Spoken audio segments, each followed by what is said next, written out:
Housefull movie જોવા કે આવું નીકળવાની મને નહોતી ખબર. સવારે ઉઠીને જોયું તો બાકી કેતા 10 અને બનાવી લીધી ચા, કેમ કે આપણે વાંઢા.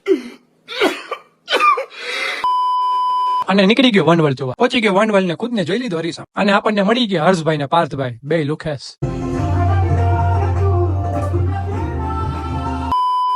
એના પીસીમાં આપણા વિડીયો ચડાવી દીધા અને નીકળી ગયો ઘરે. એ સમજાતું નથી પેટ્રોલ નો કાંટો એ ઉપર જ કાં રહે. અને પછી કરી નાખ્યો વોચિંગ અને મૂવી નો પ્લાન ને નીકળી ગયા મૂવી જોવા. એકચ્યુઅલી માં 7 વાગ્યાનો શો હતો, 7 વાગે જ પહોંચી ગયા અને મળી ગયા બે ભાઈઓ. ઓ ક્રિશભાઈ સ્કેન કઈક કેવા માંગે છો, પતા ही था અચાનક से हमला करेगा. ત્યાં વચ્ચે થઈ ગઈ ખિલાડીની એન્ટ્રી, ઓવર એક્ટિંગ ની દુકાન.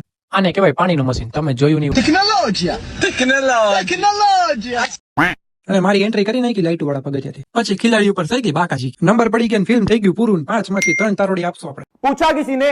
અને 4 બાગડ બિલ્લા નીકળી ગયા બહાર. 3 બાગડ બિલ્લાએ બિલ નાખ્યું આપણા ઉપર. જે કમાય એની વાય ઉડાડી કમાયા જૈસે ઉસી શાન સે ઉડાયા. અને બેઠા જમવા. અને ત્યાં રસ્તા મળી ગયા આપણા ફેન, એને મળી લઉં. આપણે મેળા કાલના વ્લોગમાં. અને લાઈક અને સબસ્ક્રાઇબ કરવાનું ન ભૂલતા.